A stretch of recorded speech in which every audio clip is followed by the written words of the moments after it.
lelo toboneli na kombo na Yesu Kristo.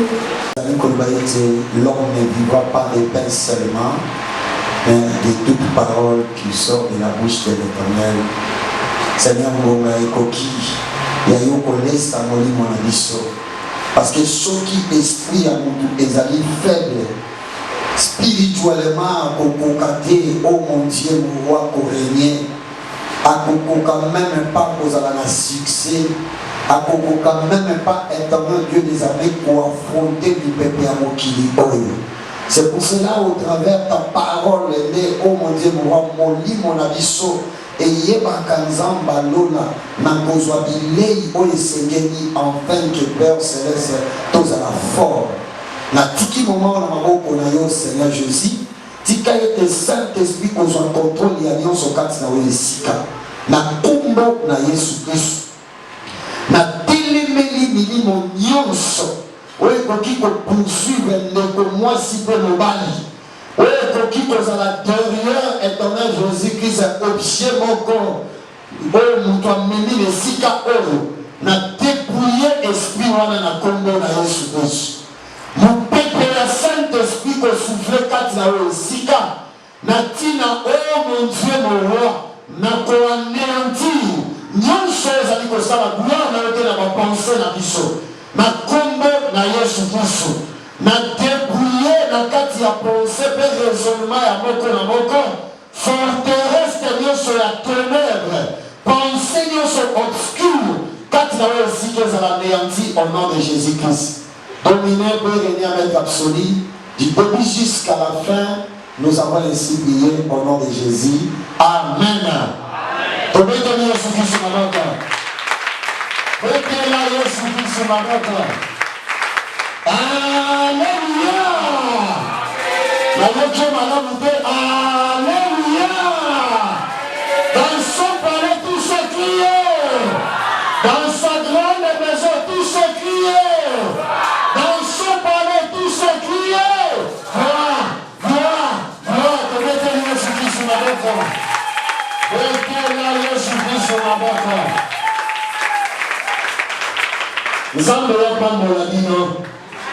N'a pas mon groupe Pierre de Vie, le Bola Toza, na papa na biso, évangéliste Aïni Matouloulou, et la tika moté de maté, et la tisi le lengue au Yamelaye. Amen. C'est pour cela, tant que nous saluons Nzambe Azali Koleka, évangéliste Aïni Matouloulou, tu peux te dire ce qui se m'a donné.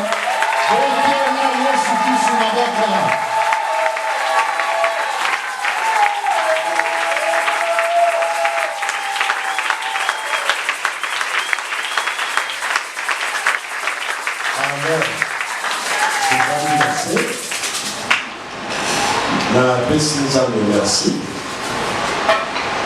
Chaque fois que la télé pour la télé, parce que dans ce monde, c'est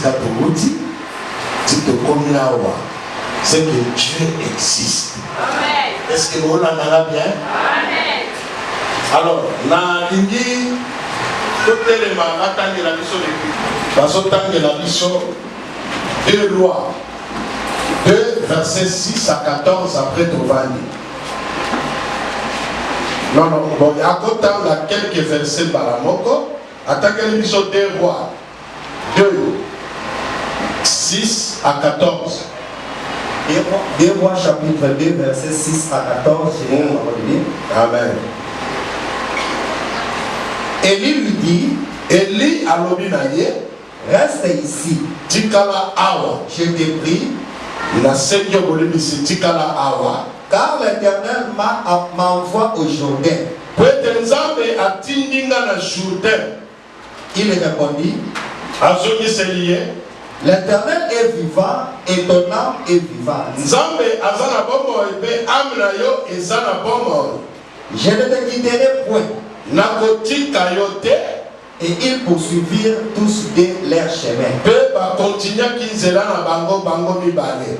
50 hommes d'après le fils des prophètes arrivèrent. 50 personnes, il y a ma fils, il y a prophète Babier. Et s'arrêtèrent à distance vis-à-vis. Et eux deux s'arrêtèrent au bord du Jourdain.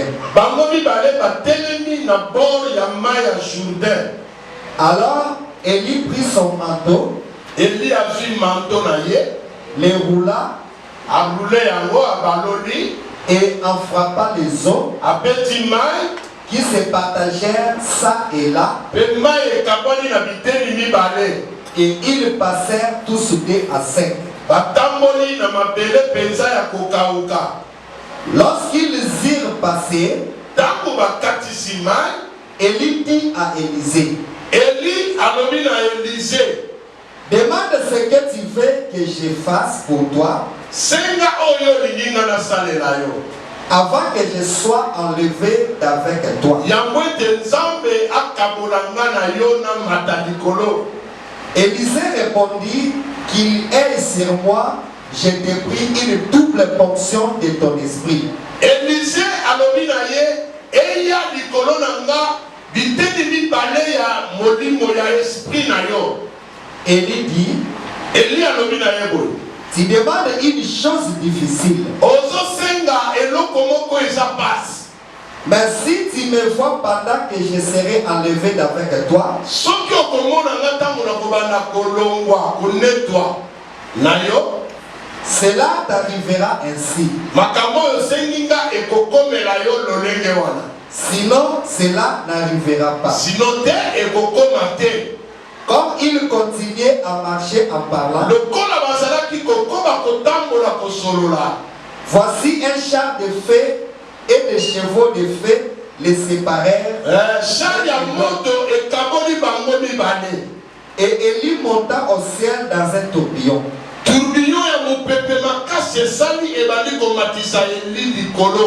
Élisée regardait et criait, mon père, mon père, tata nangai, mon père, mon père, char d'Israël et sa cavalerie. Et il ne le vit plus. Saisissant alors ses vêtements et les déchira en deux morceaux.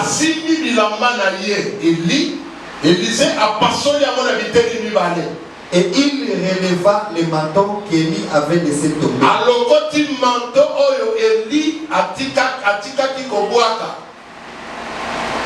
Puis, il en frappa les eaux.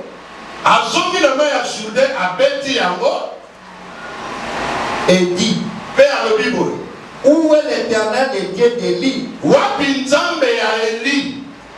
Lui aussi, il frappa les eaux qui se partagèrent ça et là. Et Élisée passa. Amen. Amen. Tangela biso Luc 10, Tovani, Tanga Luc 10, verset 19. Thème la biso ezali saisir l'opportunité. Donner le pouvoir de marcher sur les serpents. Tala na pesi bino pouvoir ya kotambola likolo ya banyoka. Et les scorpions. Pe ba scorpion.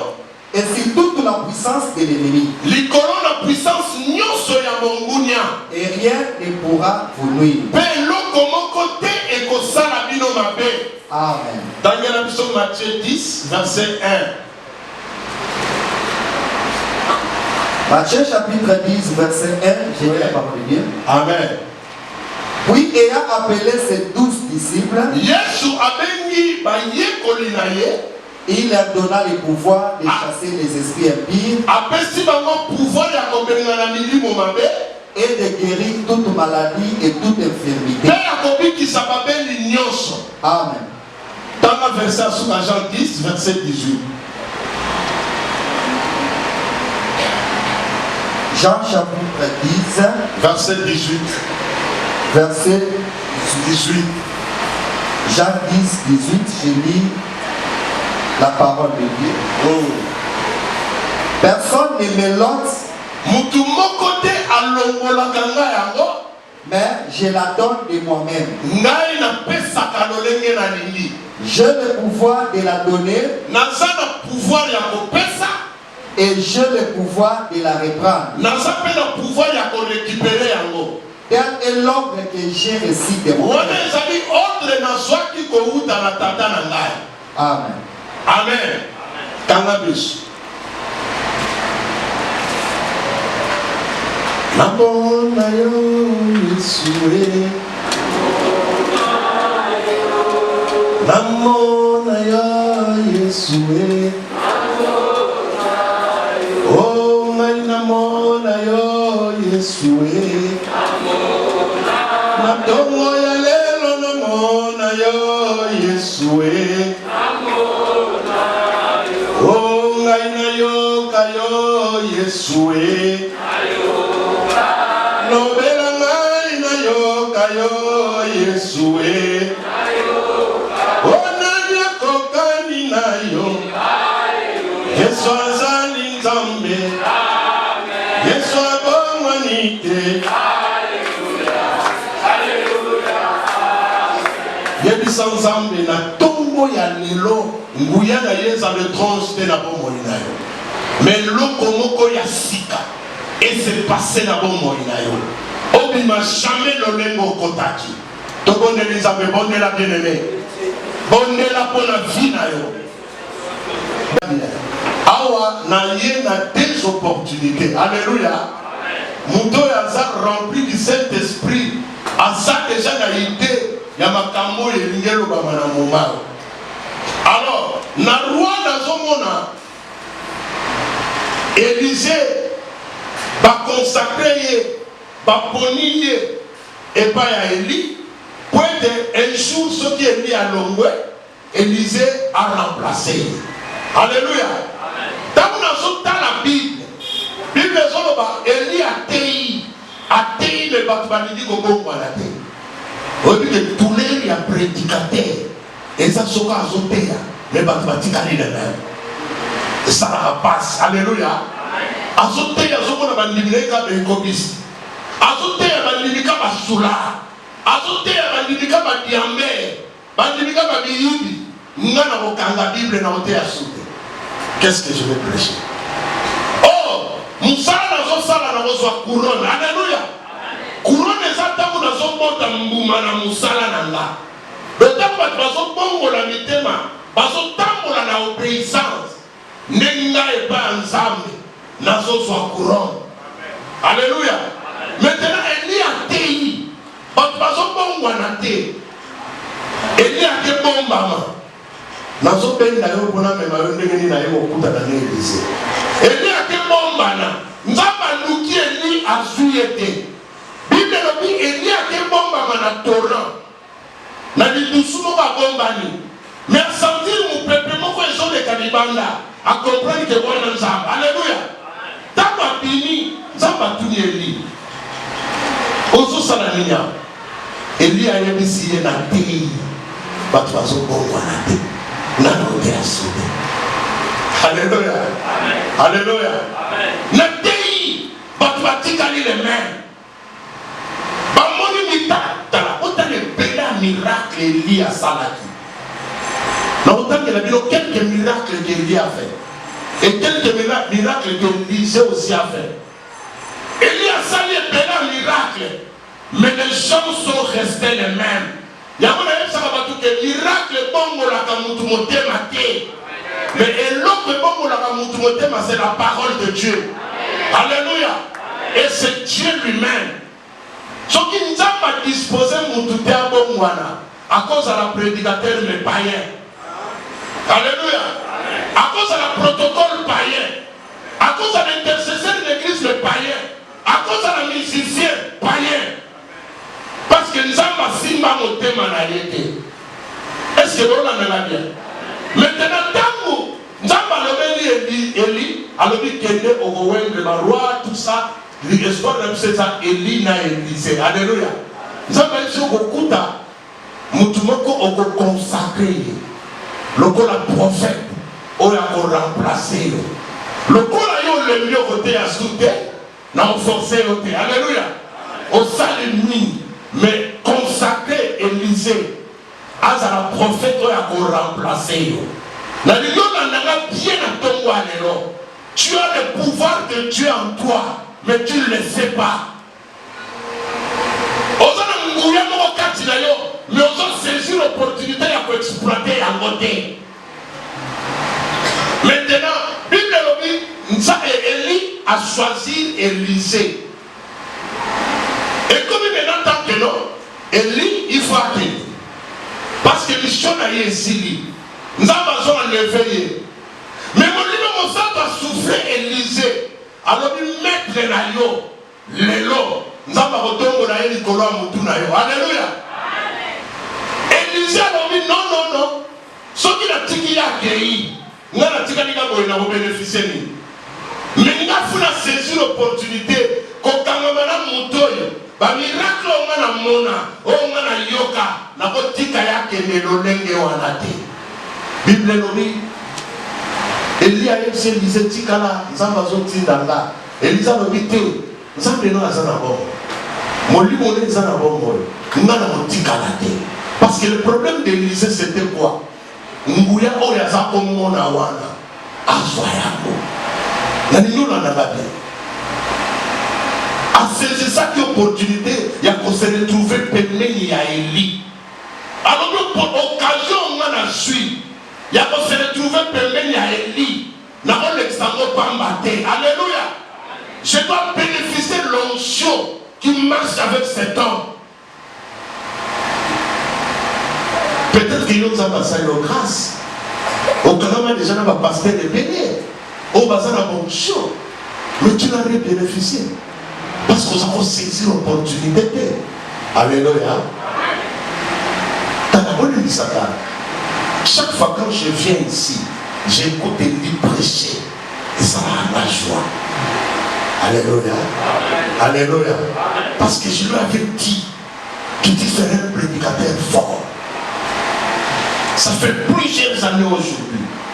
Depuis 94.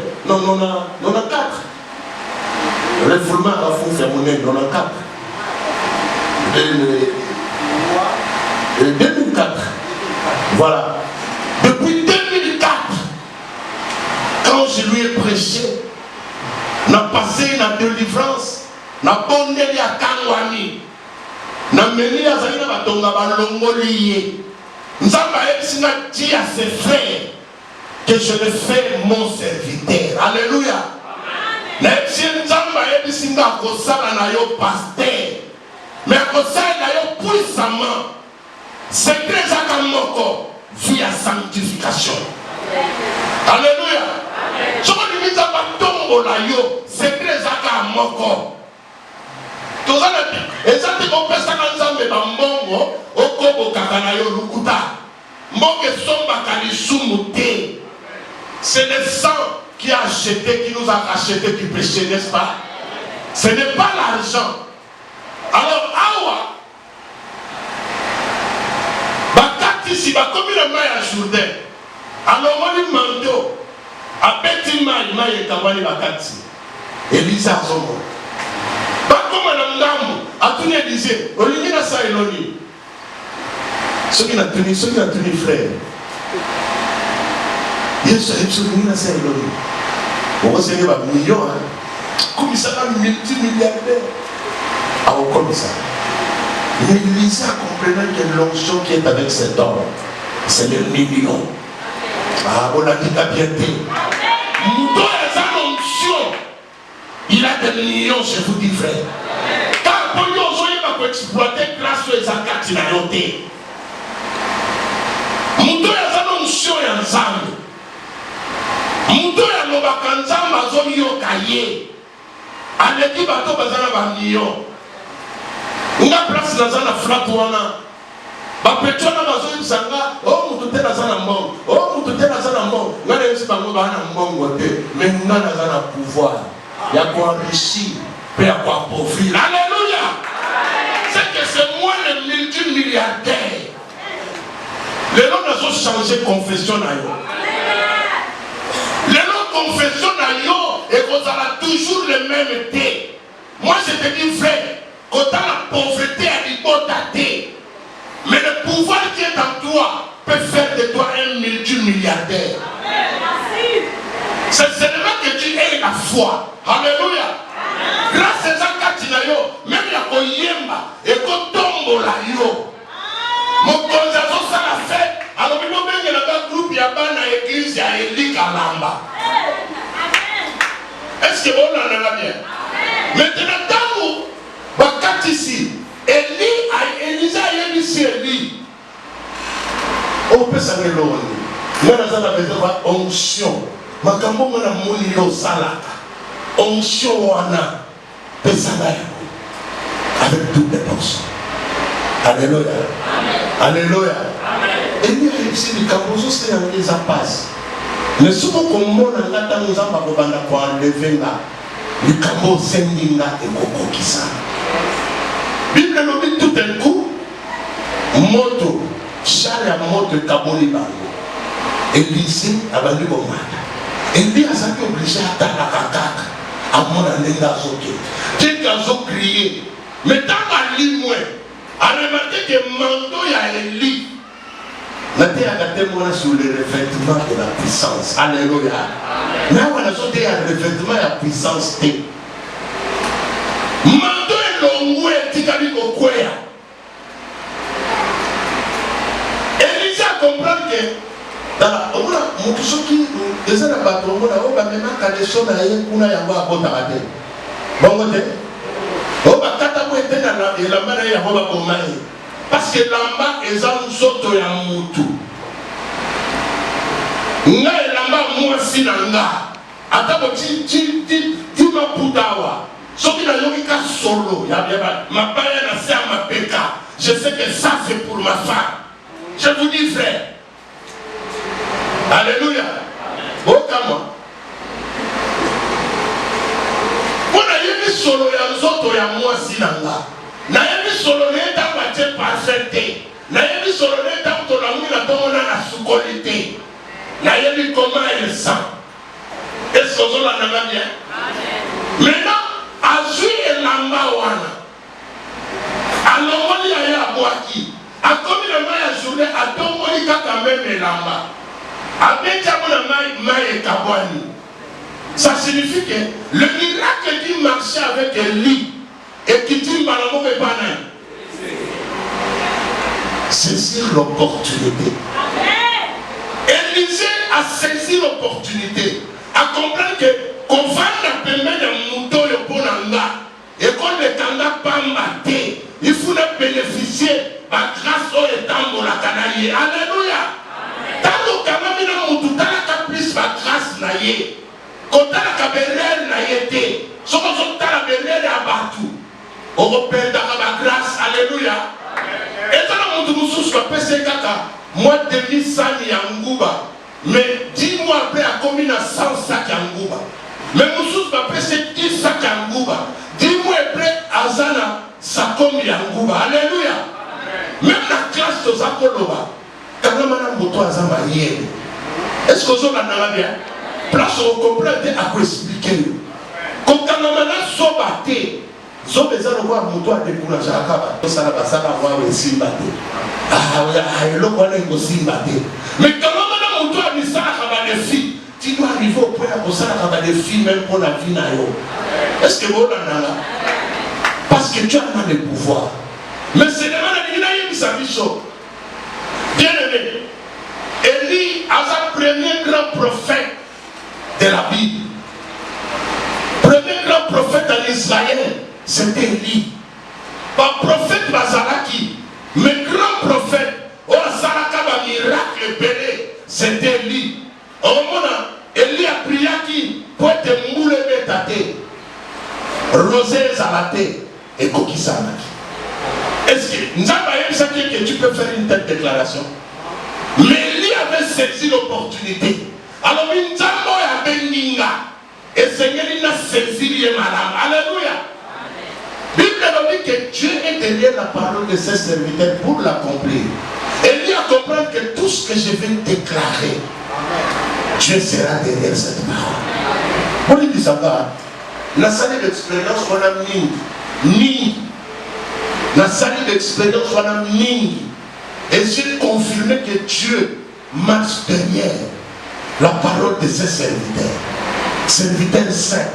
Serviteurs qui marchent dans l'honnêteté. Serviteurs qui marchent dans la sanctification. Ah, ouais, ça dit qu'à côté, oh, pasteur Bassignon Soyayo, non. Oh, pasteur, on me l'a fait. Oh, bah, comment on s'en met? Ah, bah, là, qui m'a eu ma salle. Alléluia. Mais Dieu a besoin de serviteurs saints. Ce qu'on ça, on est ensemble. Même dans les combats, c'est plus la moyenne balabango. Mais si vous êtes honnête avec Dieu, Dieu va vous élever. Alléluia. Le grand problème, c'est marcher dans la sanctification. Que personne vous trompe.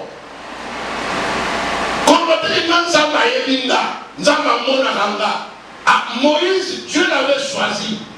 Dieu l'avait aimé. Mais le jour où Moïse a péché contre Dieu, Dieu l'a rejeté. Alléluia. Parce que Nzambe a favorisé Kamutute. Et ça, la Mutute, c'est la moya extra. Ata ibembe bazo c'est quoi? Ata avec le bazo mona na lo sambo na yo. On a simple instrument. Mais c'est Dieu lui-même qui fait les miracles. Yo, ça le miracle, mon côté aux autres salles. Ce que tu es pas rejeté. Azuma moi, na moi, mon gars, là, ici. Abali, mon salaire. Est-ce que vous avez bien? Maintenant, Élisée a saisi l'opportunité. Élie a déclaré à cause il a péché, moule katani. Élie a sali défi dans ma prophète à ma barre. Bazo tout kanzambe. Élie a l'objet de la Seigneur le prophète à ma barre.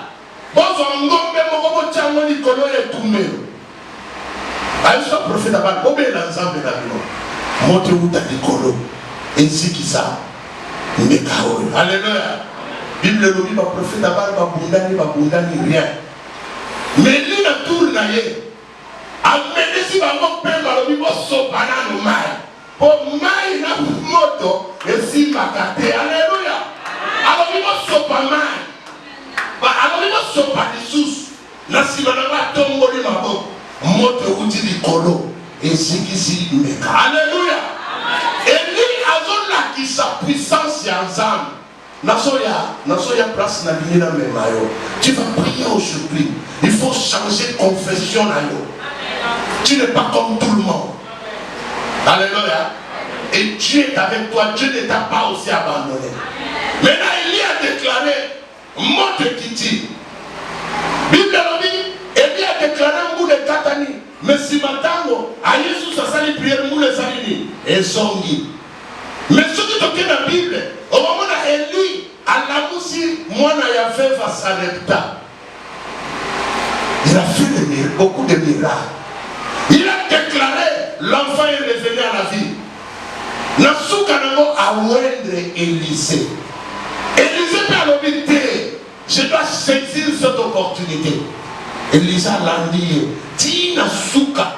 Yesu faut que Tina Souka. Côté Kayete. Alléluia.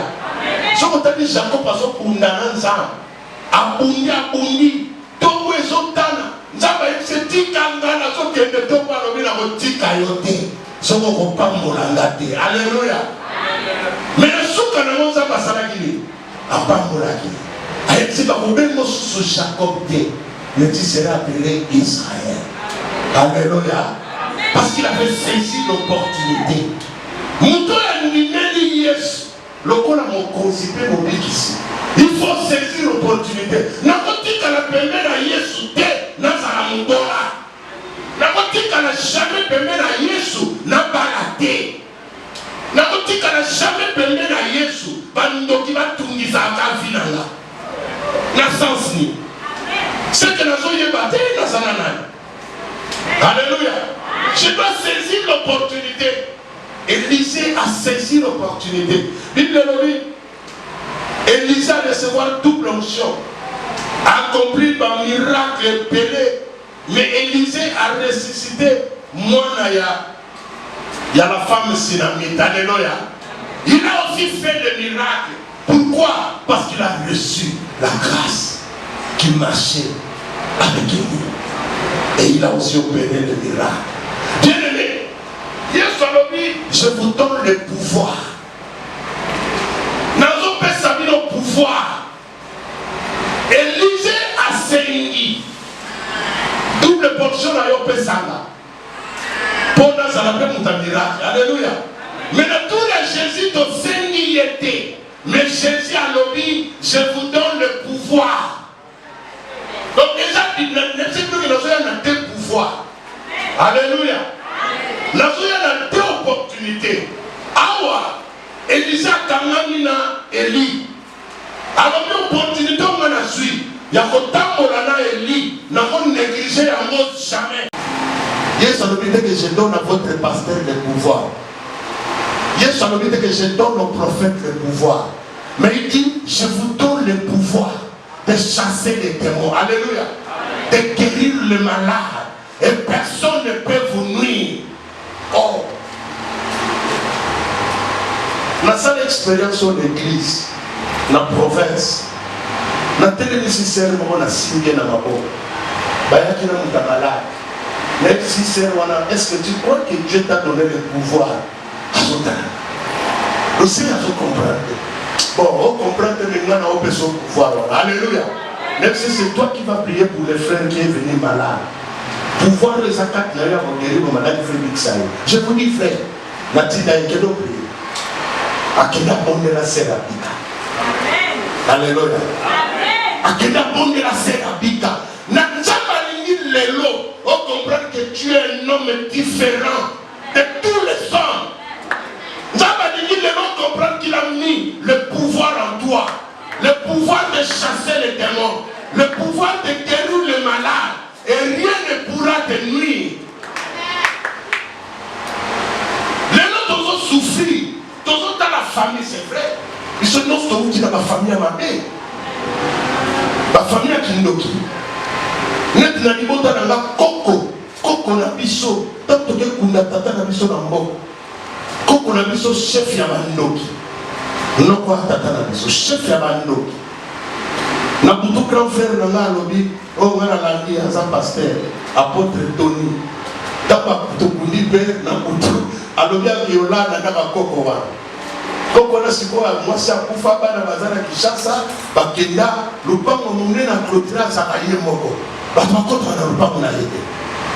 Butu grand frère na nga kia fungoli ponta lupango. Tana bapango ba mboka bachaka nzete. Eza na krede. Aya petit porte nga. Aya si koko na ye pona langa. Koko gamba. Akoka pouvoir eza kati na yede. Alléluia. Alors il a Alléluia. Il n'a pas accepté que mon grand frère dort chez lui à cause de l'onction et la puissance de Dieu en lui. Tu dois savoir que tu as la puissance de Dieu en toi. Il faut rien à cause de la puissance ensemble de Katinayo. Même dans notre famille, parce que le pouvoir de mon côté du colon n'a pas moyen. On doit souffrir parce qu'on doit croire dans l'ensemble de malamouté. Est-ce que vous l'avez bien? Jésus a dit, je vous donne le pouvoir. La personne le pouvoir. Il y a qu'au guérir. Alors, la personne le pouvoir. L'icône d'esprit impie. L'icône de démon. Et donc, mon côté, que ça la vie m'a dit. Baza mouké, on va comprendre. Élisa comprend que permet la moutoye. Il faut saisir l'opportunité. Alléluia.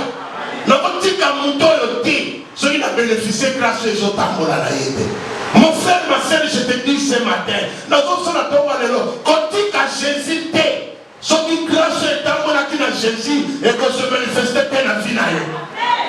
Alléluia. Il y a ça, Jésus, Seigneur, j'ai besoin que tu me vois du double onction qui marche avec toi. Parce que c'est un droit. Parce que nous avons perçu ce pouvoir.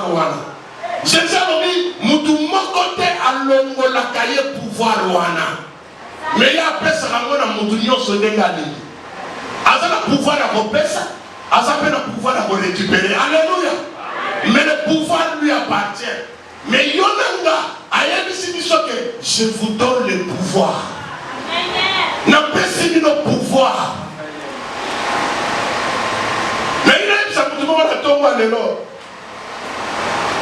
Que Dieu n'a pris tout. On l'a dit matin. Nous avons sous les noms comme côté. Nous avons sous les noms comme côté. Alléluia. Tant que nous sommes dans Marc 16, verset 17. Parce que quand on s'en va plus à ça, ça va sur le lot, on peut s'en battre. On peut s'en assumer. Dieu m'a déjà tout donné. Alléluia. Nous avons besoin de bon. Nous avons pouvoir à besoin de bon. Nous avons besoin de mon salaire. Nous avons pouvoir à déclarer dans mon salaire. Compagnie, nous avons un dossier. Nous avons un directeur du personnel dans ma boîte en Zambie. Tant que nous avons un dossier dans la il y a quelques autres qui n'ont pas besoin de ça. Parce que j'ai le pouvoir. Alléluia. Dans le Marc 16, chapitre 16, verset 17, je lis la parole de Dieu. Voici les miracles qui accompagneront ceux qui auront cru.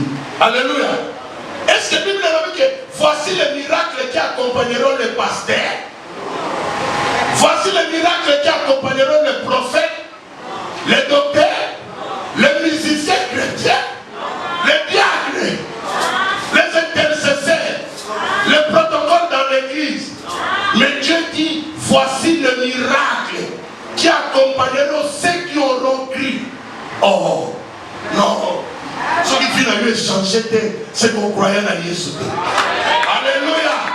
Si tu vas dire le même église, c'est que tu n'as pas cru en Jésus. Continue verset 1. À mon nom, ils chasseront les démons. Ils parleront des nouvelles langues.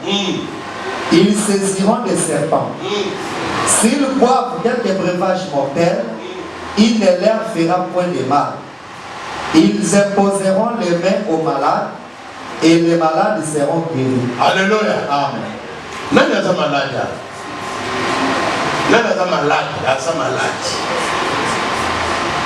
Aza te. Moto aza malade. Nani aza malade pour qu'on a déclaré à prier pour lui. Qui est malade? Bon, donnez. Merci. Alléluia. La Bible dit ça l'expérience soit. Parce que vous avez le pouvoir. Est-ce que vous l'avez bien? Nous avons la pratique. Pour ne pas comprendre ce que Dieu est en train de leur dire. Ah, la Bible nous dit, voici les miracles qui accompagneront ceux qui auront cru à mon nom. Par le démon. Or, Satan a yakate. Aza omniprésente, omnisciente, omnipotent. Mais Satan a un démon à Tina. Azana ba démon ya publicité, azana ba démon ya pauvreté, azana ba démon ya poison, azana ba sorte ba démon. Alléluia. Alléluia. Maintenant yo yeso peut ça yo pouvoir. Alors bitala basini bilemwe kolanda bato ba kondimela kombo nanga. Ba obenga ba démon. Donc si vous avez besoin de mariage, on a que le mariage est zoyate na okola. Il faut comprendre déjà que des mois mariage à Téléménina et des mois célibat. Alléluia. Tu déclares. Oh, on peut s'attendre. On a bien on a ouvert les bandits dans la balaka. Mais on a contacté prier, on a déclaré la balle. Parce que tu as le pouvoir. Ceux qui m'église ne sont pas comme le niveau, on a pasteur dans souffrir une unité. La prophétie peut nous coûter pour y aller à l'église de Kakoba Ben dans la Mbongo. Mouillé du père de l'église est aussi là. Alléluia. Parce que chrétien nyoso à vous comprendre que moi j'ai le pouvoir. Il y a un démon. Est-ce que vous en avez bien? Et puis alors dit, bateau va rendre melanga. Vous imposerez la main aux malades et les malades seront guéris. Au lieu de ça, là, on a pouvoir de ça va bien. Ça signifie que nous malades ils ont la place de la vie dans la tête. Alléluia. Alléluia. Donc, maman malade, ils ont la place de la vie dans la tête. Bien aimé, nous avons dit que nous avons sous le lot à couper sa bisoté. Ce que tu as l'histoire de Saoul, de Jacob. Maman a ça c'est mais surtout que ça y a quelle conséquence ça. Vous avez dit ça le bon nom, vous avez pas mais le plus cher va dominer le plus fier. Alléluia. Alléluia. Maman Yoki. Maman Yoki message. C'est autant que la mission Genèse 27. Genèse 27, verset 26 à 33. Genèse 27, 26 à 33. Genèse chapitre 25, verset 26 à 33, j'ai lu la parole de Dieu. Ensuite sortit mon frère, dont la main tenait les talons d'Ésaü. Genèse 27, 26 à 33. Oui, Genèse 27, 26 à 33. Alors Isaac, son père, lui dit, approche donc et baise-moi, mon fils. Jacob s'approcha et le baisa. Isaac sentit l'odeur de ses vêtements, puis il les bénit et dit, voici l'odeur de mon fils est comme l'odeur d'un champ que l'Éternel a béni.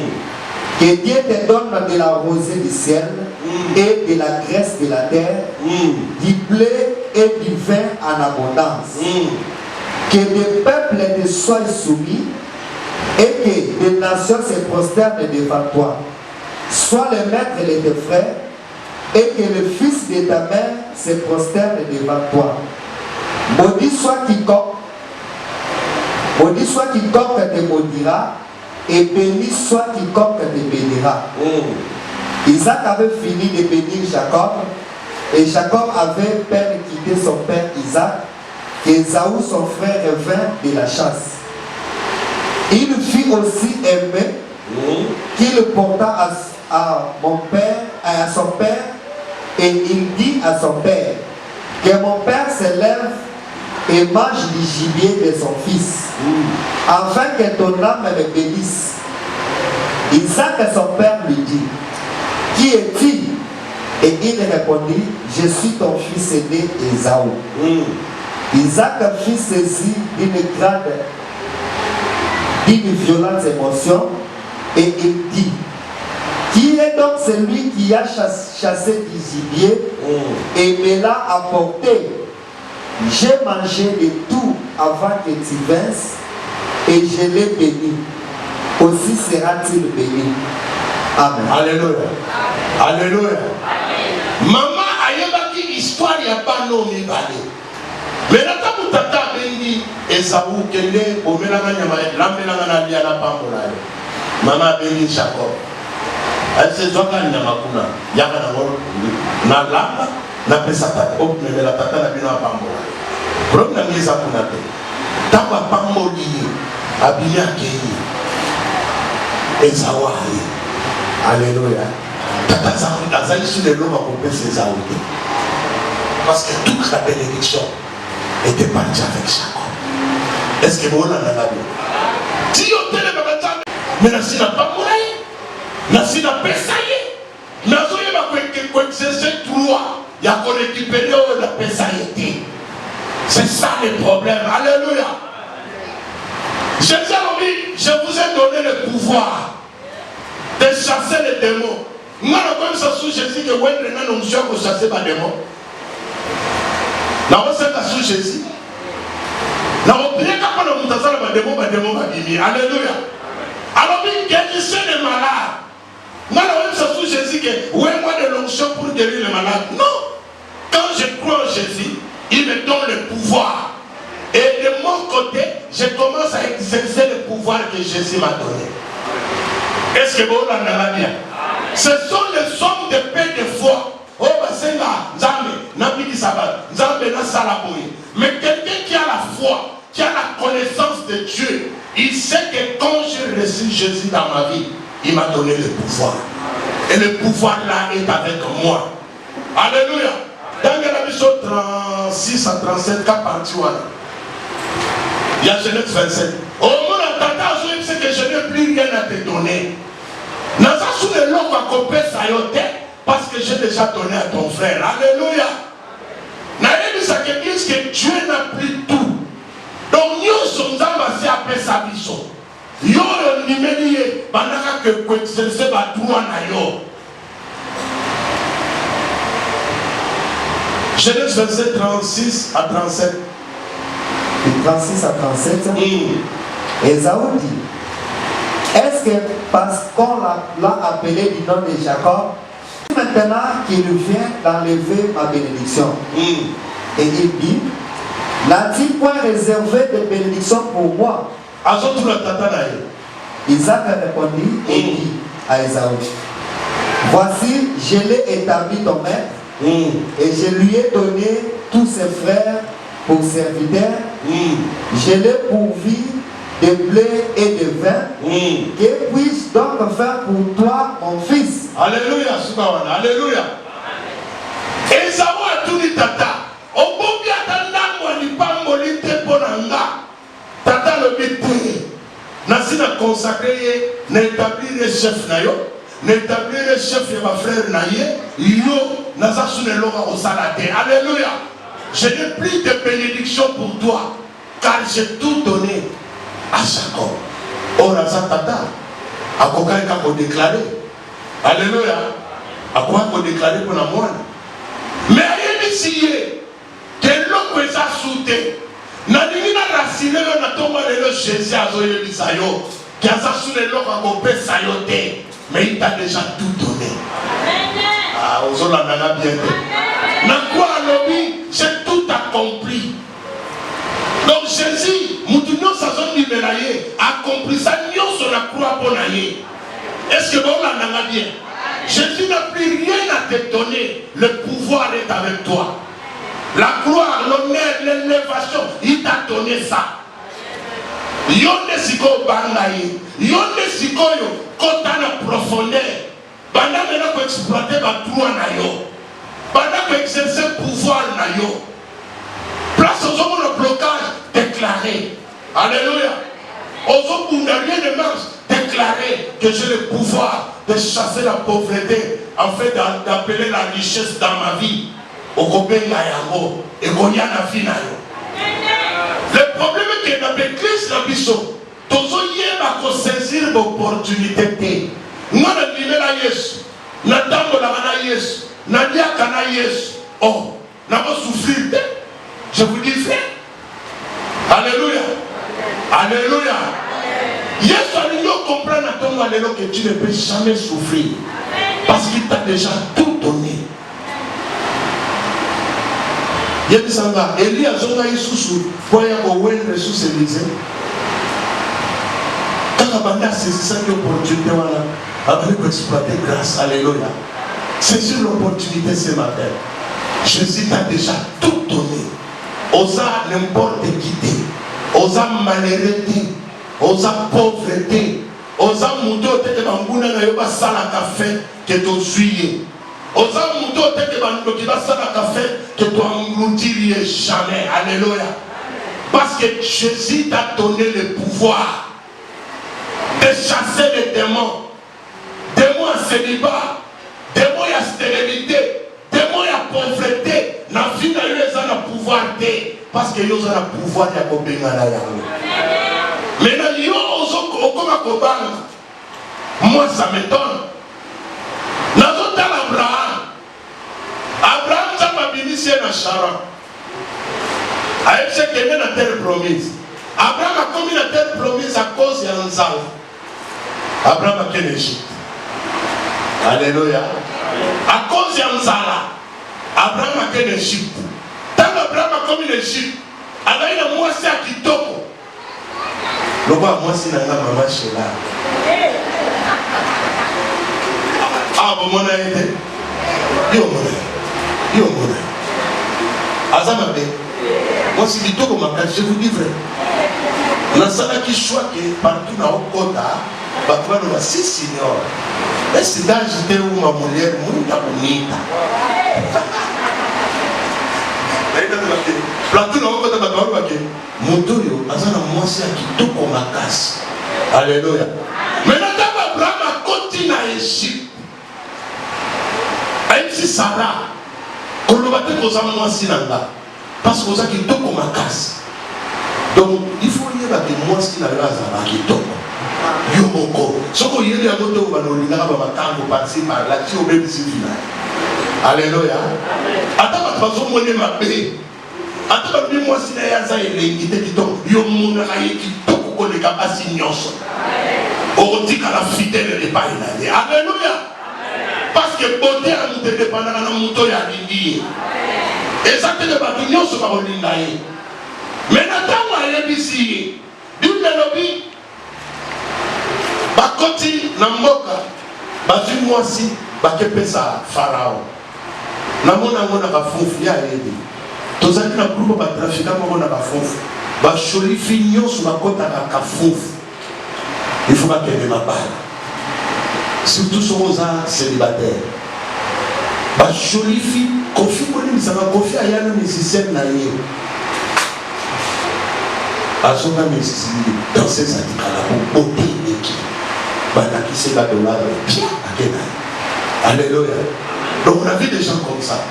Même les lots, à ta bongo basa. Attends, qui chasse un peu basa. Alléluia. Maintenant, il y a si moi, si là, il y a Kolobate Koza. Petit et moi si là loboza petite sœur moi si pe la tour na ye alobi wana ya na ba asui ba pesi la loi ba traiter Abraham très bien asui ba nyama asui loko mais loko la justice ensemble et ça différent la justice à ba alléluia Abraham asali ya justice wana le kinanga mais nzamba moni le kité nzamba zo mona alliance Oya salaki na Abraham na Sarah. Alléluia. Bible dit Pharaon atikala ki ko simba Sarah mukomo kote. Nicolas nanda kune mukomo kote.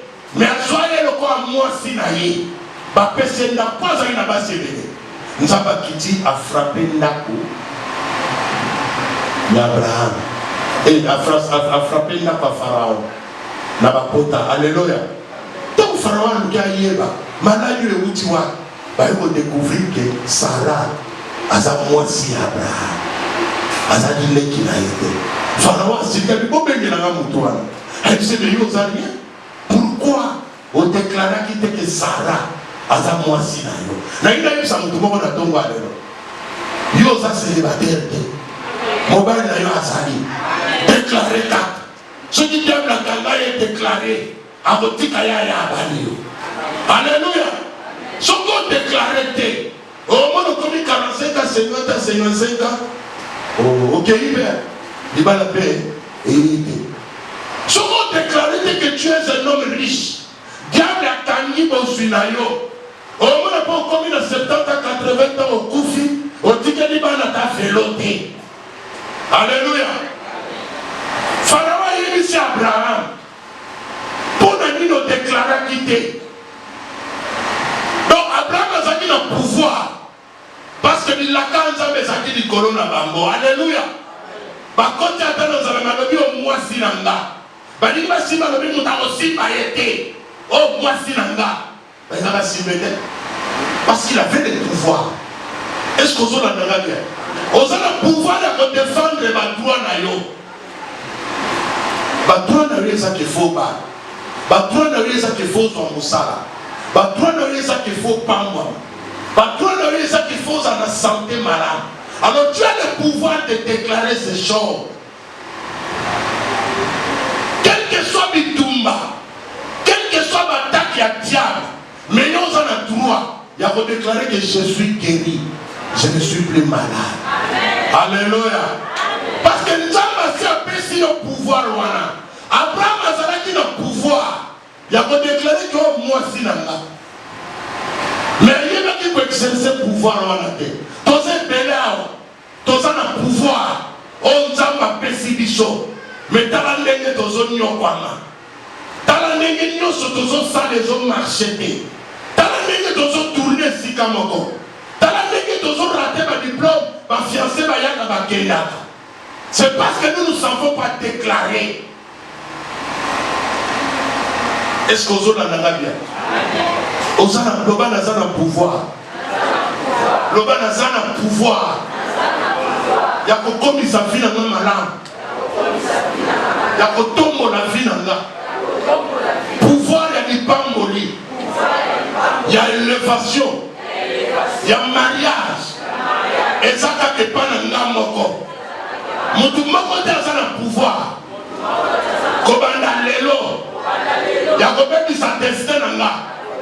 Mais pouvoir, il y a réussi ta destin dans la. Et ça,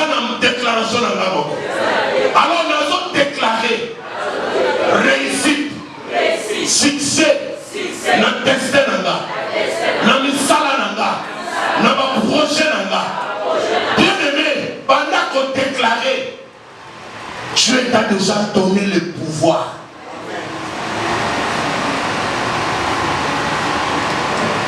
Élise a vu manteau et signe.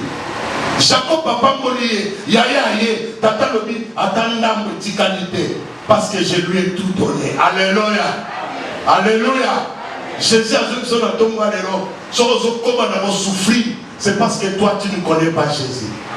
Mon tour a yébi Yesu, a yébi que Jésus m'a donné le pouvoir.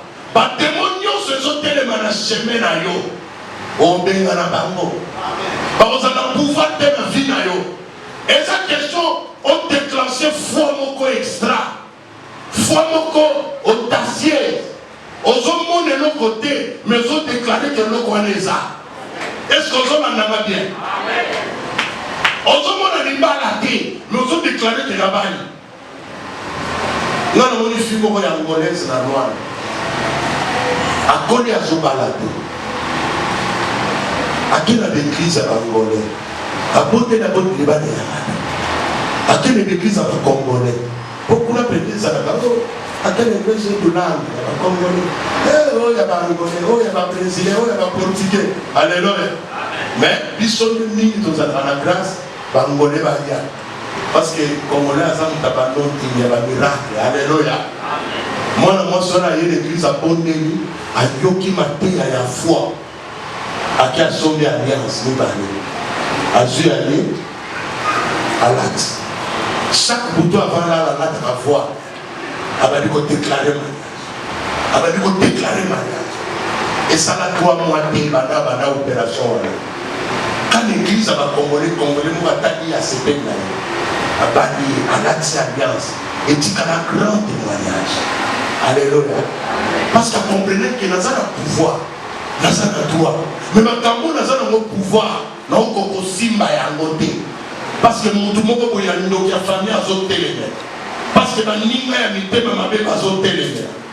Abadi maintenant qu'on déclare. Alléluia.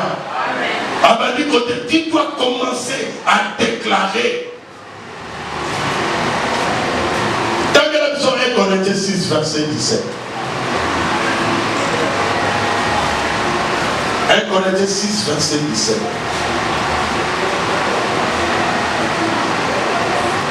1 Corinthiens 6, verset 17. Corinthiens chapitre 6, verset 17, je vais enlever. Amen. Mais celui qui s'attache au Seigneur et avec lui un seul esprit. Amen. Mais celui qui s'attache au Seigneur et avec lui un seul esprit. Alléluia. Moutounou soit calmé dans ça. A commis dans ça l'esprit mort. Ça signifie que tous les miracles que Dieu fait, il est pas sur ça. Toutes les déclarations que Dieu fait, il est pas sur ça. Parce qu'il y a quand même une. Donc celui qui est attaché à Dieu, il devient le seul esprit, le même esprit avec Dieu. Maintenant, il y a un Saloni, un personne. Ce qui est un personnaire, un personne gloire, un personne nyonso. Ce qui est attaché dans l'ensemble, comme un esprit moko dans l'ensemble. Oh, est-ce que diable a combien dans ça? Diable a combien dans ça? Diable a combien dans ça? Ou a combien dans le sens? Ah, on a besoin de parce que moi je suis devenu même esprit avec Dieu. À moins qu'on dîne dans Nzambete, à moins qu'on s'attache dans Nzambete, au y a qu'à l'église, mais tu n'es pas attaché à Dieu. Alléluia. Parce que nous doit s'attacher dans Nzambete. Parce que comme dans Nzambete, même esprit. Est-ce que pas Nzambete esprit à mouiller des âmes? Est-ce que pas Nzambete esprit à Kindumba? Est-ce que pas un esprit à Bakisi pour la tombe à mes âmes? Donc, nous devons nous faire un peu de vie à